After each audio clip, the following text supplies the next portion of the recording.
Hello, friends. This is part three of the uh, panel discussion for today, which is February 16th, 2025.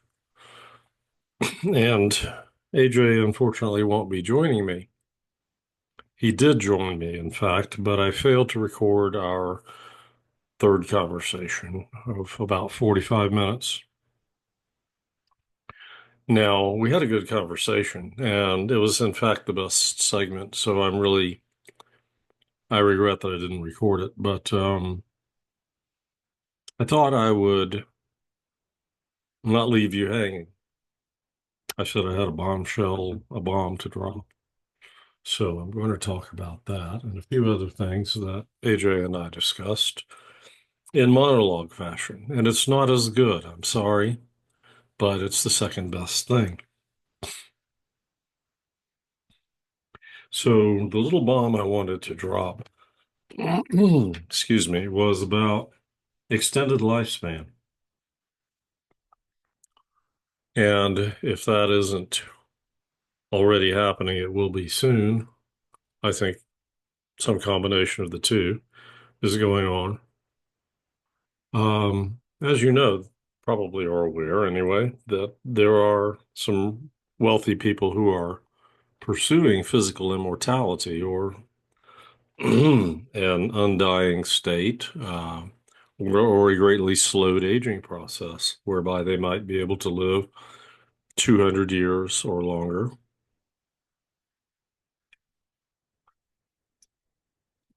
So that's happening. And it is rumored or stated that access to med beds will be coming soon. What are med beds, if you don't know? Well, they're advanced healing technology that can cure a lot of things, even regrow limbs, rejuvenate a person. Apparently, part of what they do is remove toxins from the body and accumulated stuff that is partly responsible for the aging process. Can they extend telomeres? I don't know. Were humans designed to operate with telomeres in the first place, or was that something that was added to limit our lifespans? The human genome has gone through numerous modifications. There's a proposition to the effect that although meddling ETs, shall we call them, have tried to do that, that they've failed. Whereas our off-planet contacts tell us that indeed changes were made. So, for example, after Adam and Eve in the Bible, and who were Adam and Eve? Well, they were hominids that were upgraded by Anunnaki, specifically Ea, who was the master geneticist of the Anak people on Earth at that time. And when they were cast out of Eden, which really referred to their being released from the ideal environment in which they were kept um, during the period in which they were upgraded and then observed for a period of time. They were cast out. They were released into the natural terrestrial environment with its various vicissitudes and dangers, and putting more stress on their organisms. But in any case, from that time until the flood, which was an event unleashed by Enlil, Aka, Jehovah, or Yahweh, upon the human species, an attempt to wipe us out, which was frustrated by the saving of some humans in arks, plural, which were interplanetary interstellar vehicles that were designed to hold large numbers of people and animals. And they took the people off planet to preserve them. And it was for much longer than 40 days, although it probably seemed like a short period of time to them.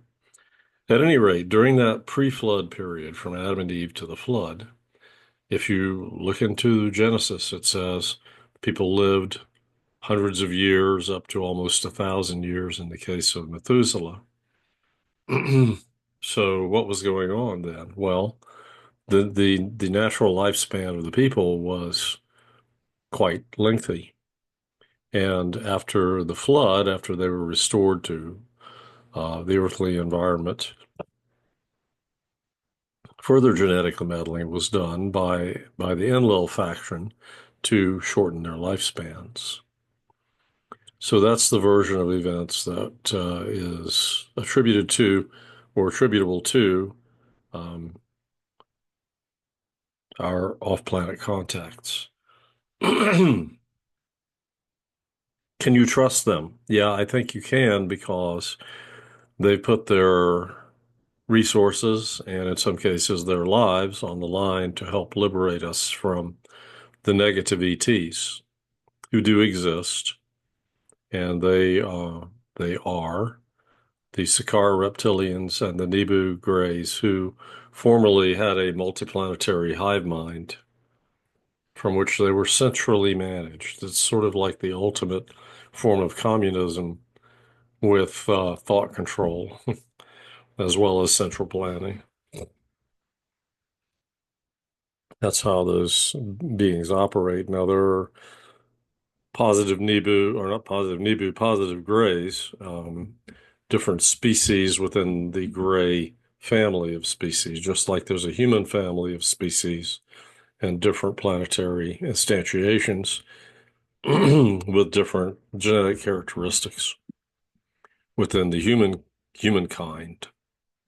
So I'm going to a little bit of a basic level. Some of you that will listen to this podcast, if you want to call it that. I mean, I'll call it that.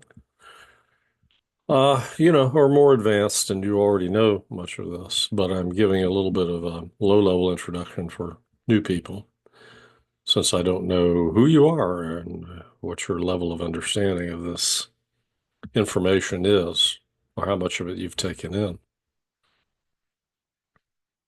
So anyway, lifespan is a bit of a problem for us because we seem to naturally want to live quite a bit longer than we do.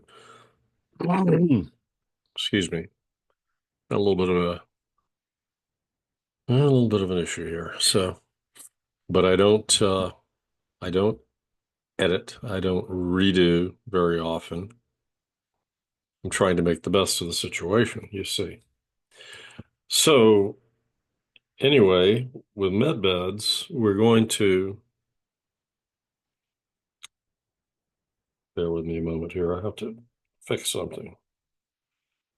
Got an alarm that's going to ring and interrupt us if I don't take care of it, which I will do right now.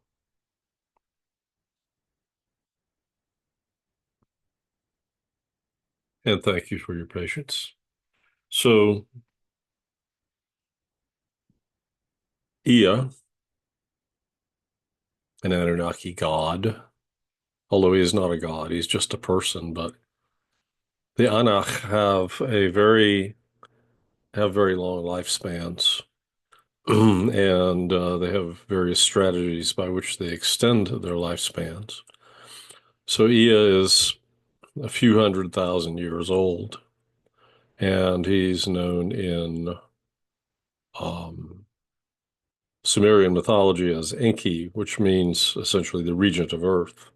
Ki is Earth, and En is regent or prince, something like that, and, or commander, ruler. Enlil means commander of the armies of heaven.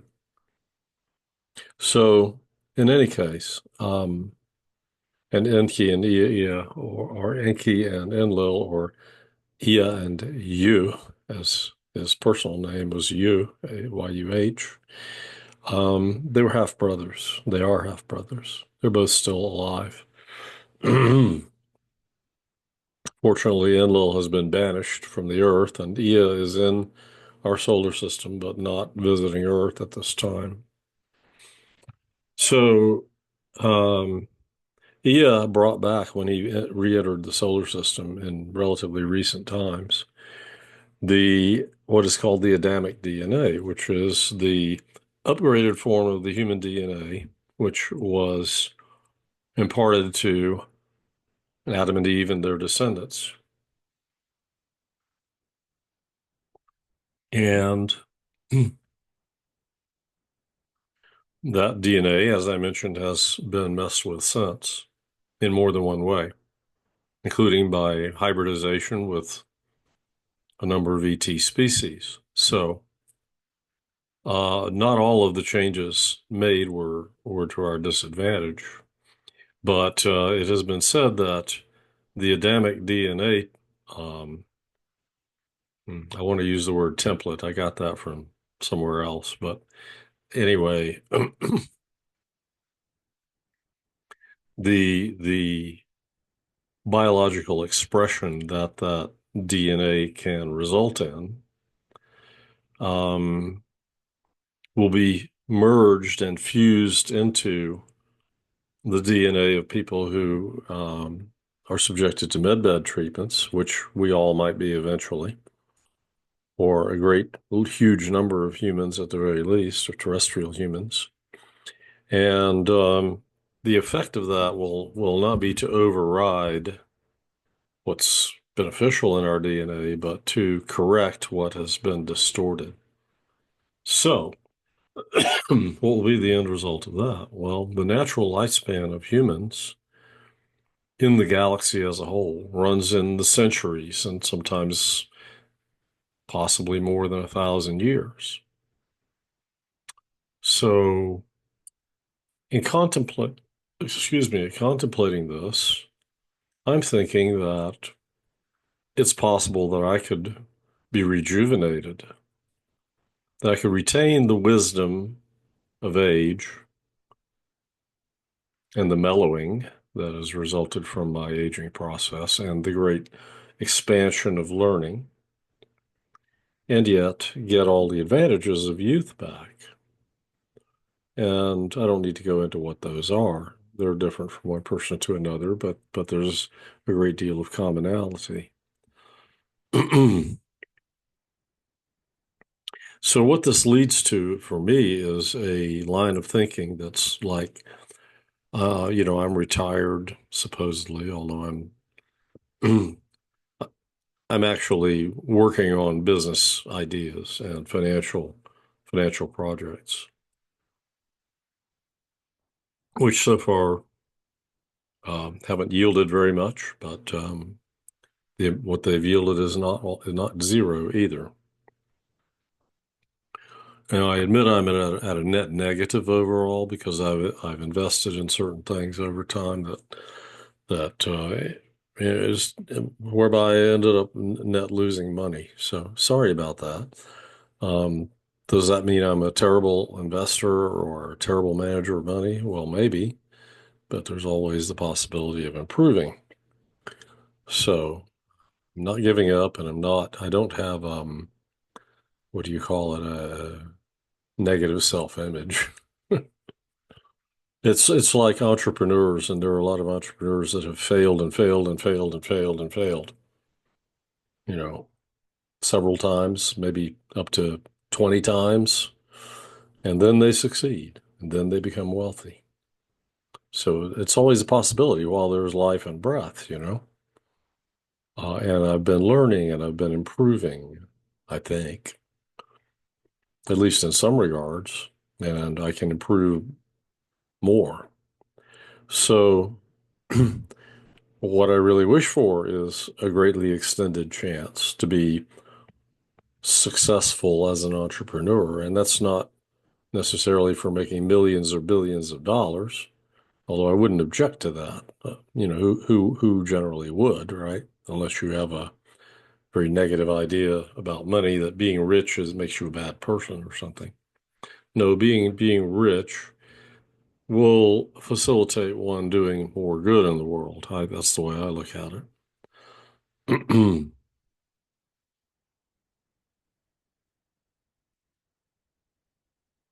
Of course, people have different ideas of what's good, but that's another subject that I don't want to discuss here and now. Anyway, I've been thinking of what my next really long-term career might be. And I mentioned to AJ that I was thinking of getting into exopolitics, right? Which means developing a deep understanding of the psychological dynamics of other species, their motivations, their concerns, their needs, and being able to negotiate with them to craft win-win solutions. Just like you have envoys and ambassadors between nations and cultures on Earth, but it would be even a bit more challenging. Now, I would expect to start at the bottom and work my way up to where? I don't know. AJ was sort of lovingly teasing me and saying, "Oh, Ambassador George, that sounds great." Well, yeah, maybe, but I think I would just be happy to work in uh, a position that would bring me in contact with lots of different ET species, preferably not any that are too dangerous. Because if you think that they're all completely love and light, that's delusional. I'm sorry, you know, to say that in light of the fact that there are people who promote that idea. I don't think it's correct at all. In fact, I know it's incorrect. So, beg to disagree with those who think that if you can traverse space from one star to another, you must have a very high level of spiritual and moral consciousness. That is not true. The real situation is more like Star Trek. And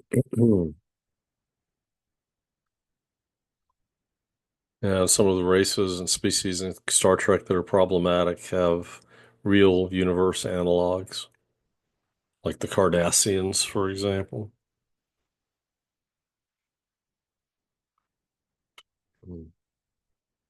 And the Borg.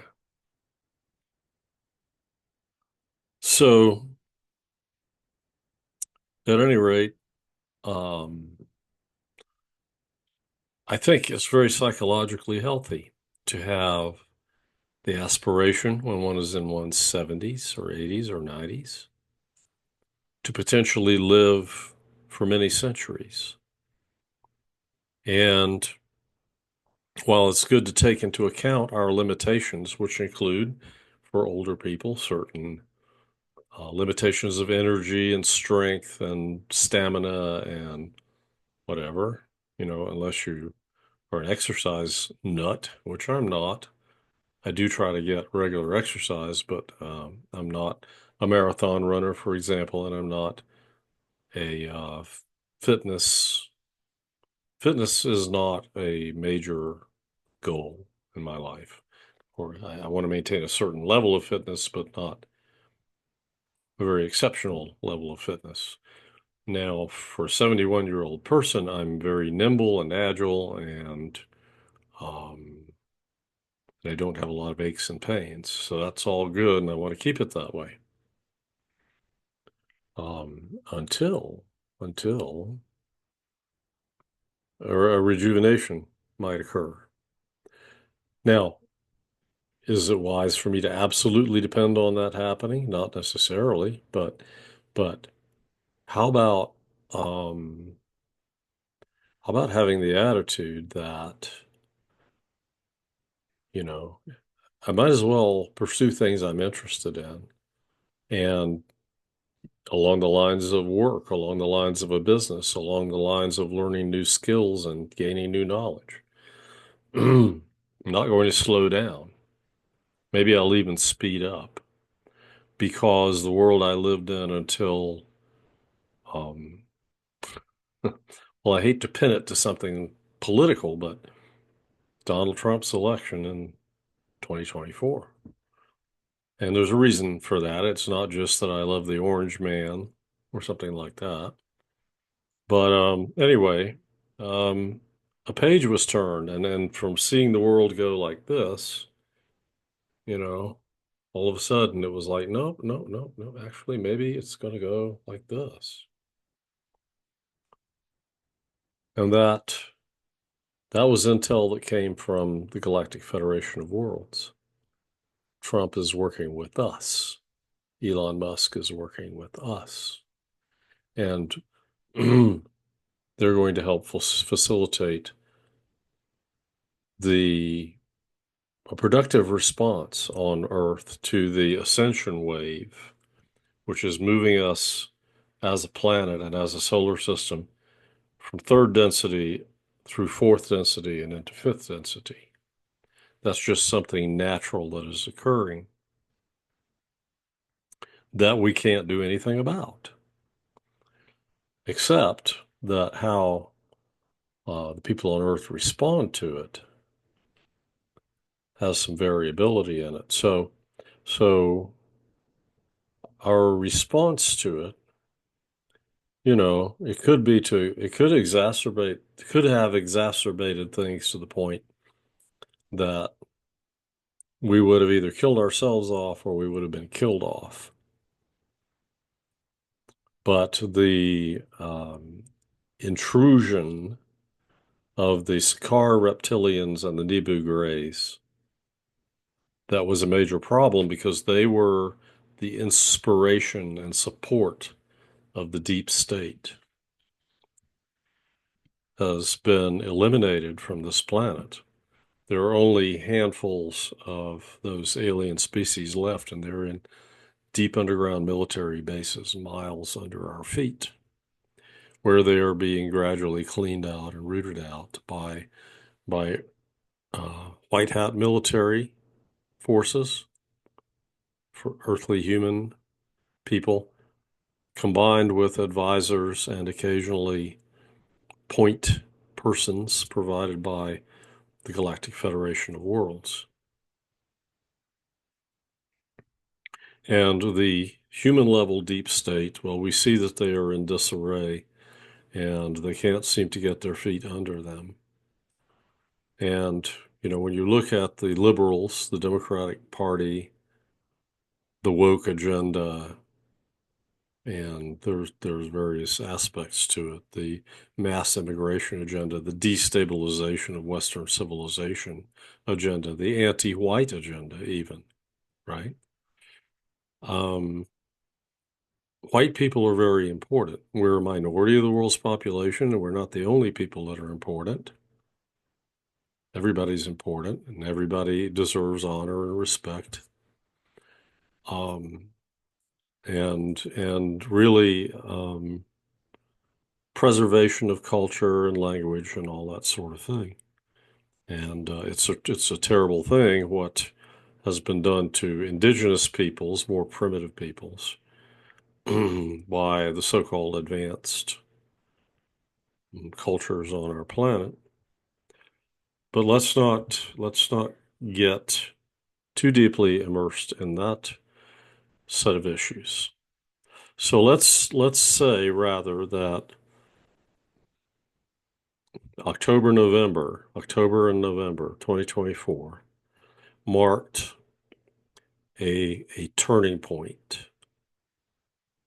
The people have been wondering for a long time when Kali Yuga would end, when the age of Pisces would end, and we would transition into Satya Yuga, the next, the uptrending Yuga, right? And the age of Aquarius, which you know something about if you remember that song by the Fifth Dimension. Beautiful song, by the way, great rock song. So if you're not familiar with it, I suggest you go look it up. The Age of Aquarius by the Fifth Dimension from the 1970s, I think, or late 60s. I'm not sure. I think it was early 70s. But they were ahead of the game a little bit. We had to go through some more problematic times. The times we're going through now are a difficult period of transition where the deep state is fighting desperately for survival. But I was going to say, I'm not making an equivalence of the deep state and the liberals. The liberals are the surface level dupes and operatives for the deep state. And there have been some on the political right in the United States as well. And there definitely are some. Um, so it's not entirely a matter of ideology, although the sickest part of the left ideology, wokeism and transgenderism, and the support for criminality and corruption, and the desire to wipe out entire races of people, um, which is genocide, and to destabilize the nation states, particularly of Europe and the European diaspora. Anyway, those are parts of the deep state agenda. Um, in every situation where there's a group of people, and this it goes up to and including humanity on this planet that are of this planet as a whole. In such situations, there naturally emerge a small number of leaders and a large number of followers. It's not racist, and it's not even nationalist in a bad way. If one nation emerges to lead the world, and if the leadership of that nation is predominantly, though not exclusively, of a particular race. What's important is the intentions, the motivations, the advancement in terms of consciousness. You could call that frequency and vibration if you want to, and attitude and perceptual filters. So, all of that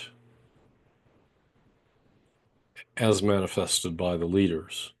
So, it will really determine whether there'll be good leaders or bad leaders. Let's say, I don't know, pick a race. Let's say, well, how about an intelligent race, one of the more intelligent races? So let's say Japanese and Koreans. They tend to be intelligent and capable people, right? So if they were all, if the world leadership were all of that group, they could be very good leaders or they could be very bad leaders, couldn't they? A lot of people in countries that value freedom and um, responsiveness to the desires and needs of the people, in other words, a government of, by, and for the people, would say that South Korea has its problems, but at least it's, quote, democratic, unquote. And North Korea claims to be democratic, but is it really? There's a perception at least, and I don't want to offend any North Koreans who might listen to this, but there's a very broad perception outside of the Democratic Republic of Korea that the democratic part of that isn't very meaningful. What you have there clearly is a dynasty of the Kims. The Kims, well, a particular strain of Kims. I realize that Kim is the most common Korean surname. Anyway, the politics of North and South Korea are very different. and the cultures are very different. So let's not cast judgment, but we can just say that we would live in a very different world if it were ruled by according to the standards of South Korean culture or according to the standards of North Korean culture. And I'm not picking on the Koreans. I'm acknowledging that they're highly capable, okay, as a people. But I thought I would use an example other than white. I look white. I'm mostly white. Like a lot of white people, I have some non-white genetics, okay? And I make no bones about that. The non-white part is Native American.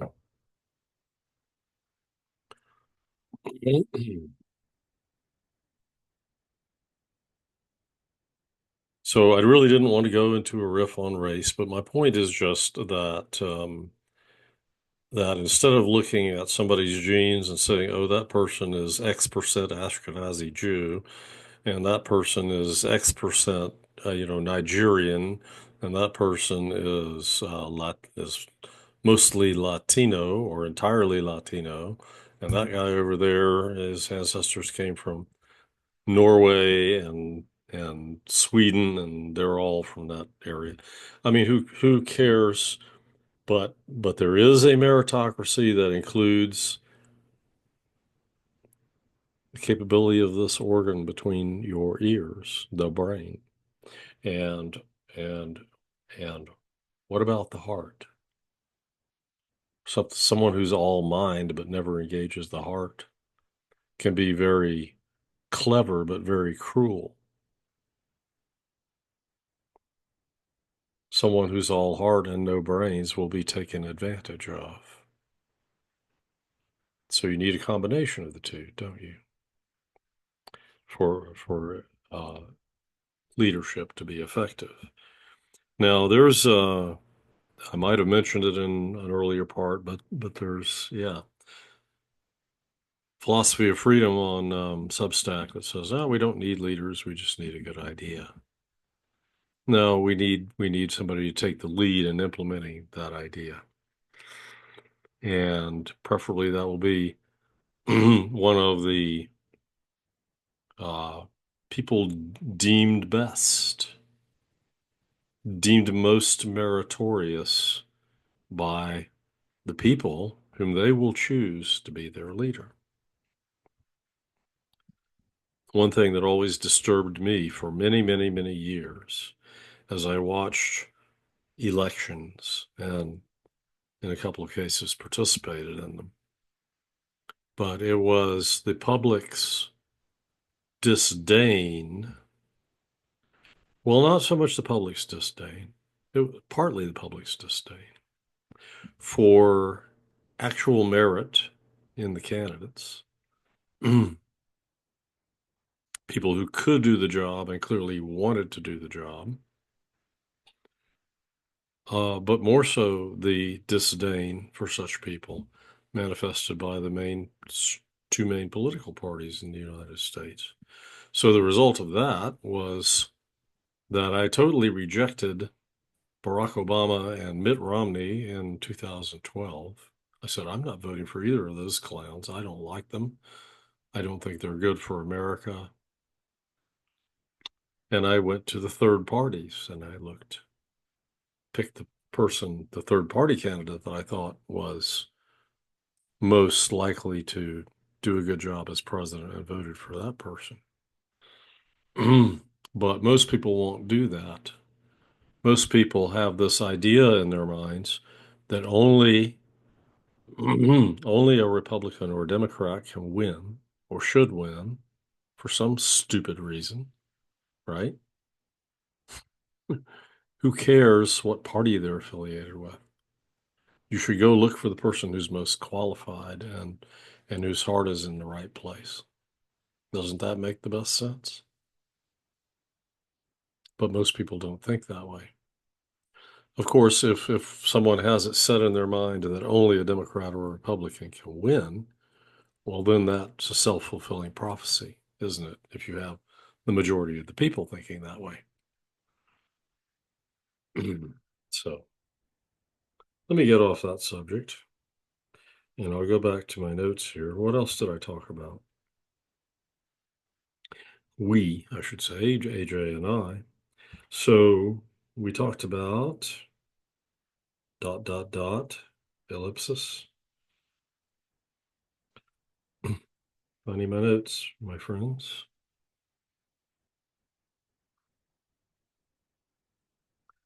All right.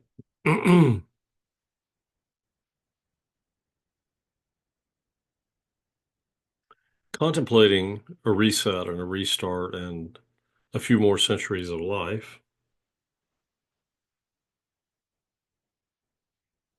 and also questions of like success versus failure or mediocrity.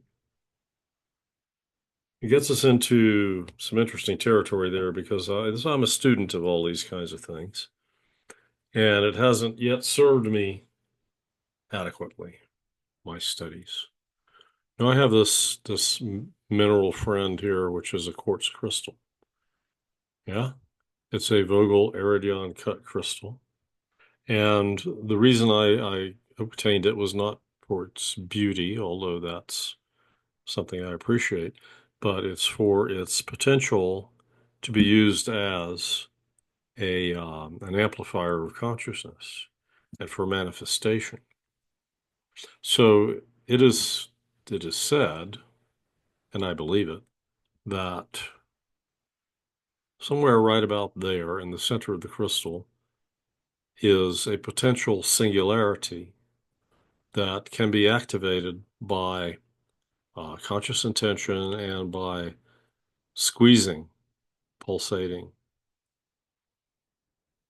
or by electronic means. There's an electronic pulsar that you can get and attach to the crystal.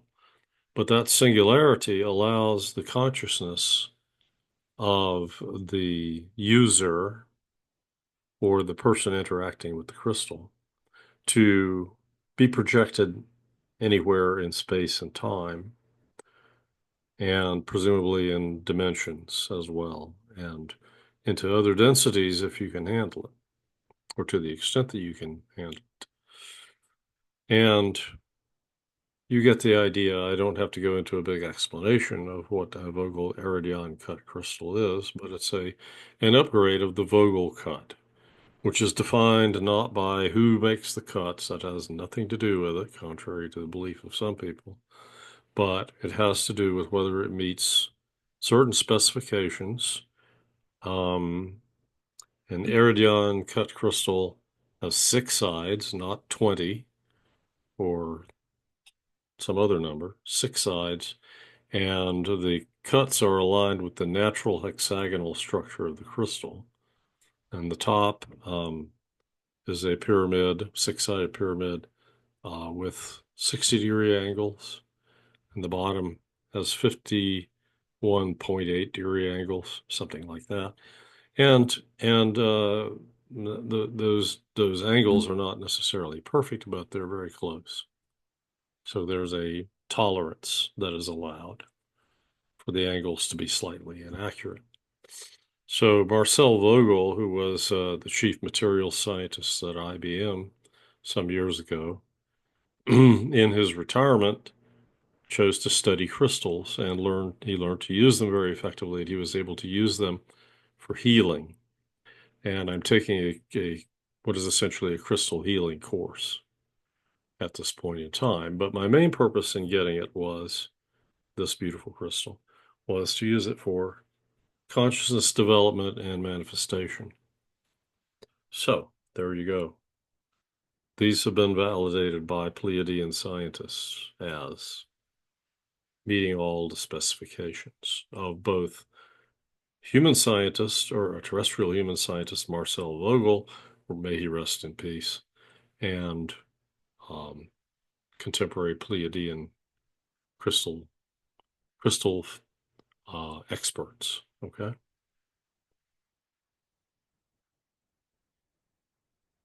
so that's what I wanted to say about that. But there was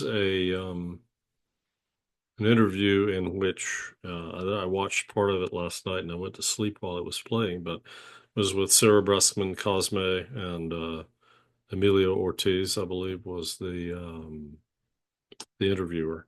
And Sarah, whom I like a lot and think she knows a thing or two, said that in talking with her clients' higher selves, that repeatedly she was told the most powerful beings in this universe are terrestrial humans. But we get in our own way a lot via our limiting beliefs. So I was talking with another individual who said he had participated in an intention experiment. And he is working with others to try to devise a protocol that people can use that will work for everyone, that will not be stymied by your limiting beliefs. And when you think about it, if everyone, don't think about the material means of doing so because those are coming. Those are coming. And they are already here and they've always been here. But think about psychological and metaphysical aspects. What if everyone could manifest prosperity, good health, good relations with others, a measure of power in terms of standing up for their own interests and assisting others, engaging in mutual aid with other worthy people, which is to say, people who want to live more in cooperation and mutual uplift than in cutthroat competition, right? So there's healthy competition and unhealthy, and there's maybe arguably excessive cooperation with others if you're not taking your own best interests into account. But just imagine if everybody wanted to operate in fairness and to create win-win situations with other people, and they were very effective in doing that. We'd have a much better world, wouldn't we? So I think that's basically all I want to. Well, there is one more aspect of it I want to talk about very quickly, which is the Huna model of consciousness. Huna is Hawaiian shamanism, and they posit that we have a high self, a middle self, and a low self, which also correspond to superconscious, conscious, and subconscious. And there are Hawaiian names for them. I'm not going to go into that because you'll be impressed that I remember them, but you probably won't remember them unless you know want to take a big interest in Huna and the Hawaiian language. But at any rate, these are the superconscious sometimes is called the higher self, and it's not what we think with consciously, right? So what we think with consciously, obviously, is the conscious mind. It has narratives and it can do math, can manipulate symbols, all that sort of thing.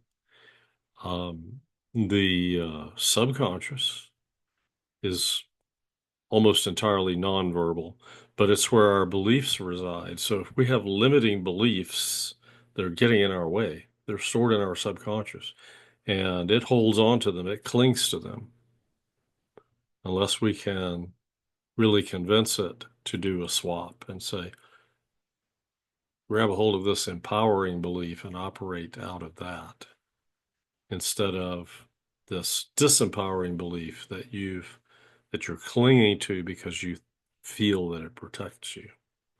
So my question is, how do you go to the superconscious mind, which has contact with source? And by the way, it is said the way to do that is through the heart chakra. Anyway, you get your subconscious to talk to your superconscious and say, superconscious, contact source or the universal quantum field, or whatever you want to call it, where all knowledge resides, the Akashic records, and bring back the belief that is most empowering about how to gain financial success or how to get a beautiful partner for love and other purposes. An effective partner, right? A compatible partner. Something that everybody wants and not all of us have. Okay. So, or not everybody, but most people want that. Well, so what's the most empowering belief that will help me to step into my ideal life? And I want you to take on board whatever the superconscious mind says. Replace whatever less empowering belief you have, or perhaps actively disempowering. Just let those go, release those beliefs, and take on what Source through the superconscious tells you. How can we affect that? Well, once again, I'm going back to this and saying, I hope that I can learn to use it effectively to help myself. So that's one of my little projects. So I've talked for a while. I think I've talked long enough, and I've said most of the things that AJ and I talked about that are of high level of importance. There were a couple of things I mentioned that probably I shouldn't say publicly. So maybe it's just as well that I didn't record the actual conversation, but I did want to share with you the high points of what we talked about. So there we are. And thank you for listening. I hope you enjoyed parts 1 and 2, where there were two of us talking. And I'll try to bring gradually some more people in and involve them over time. And maybe about every other week, I'll be doing this, about every 2 weeks. So, with that thought in mind, thank you very much for being here and listening. Hope you got something useful out of it. If you want to make comments, please do down below. I will post my email address where you can contact me. Some of you may know my personal email address. Feel free to use that if you know it. And actually, the other address that I will give you routes to the same email account, so it's fine. And I have a Substack that you may want to subscribe to.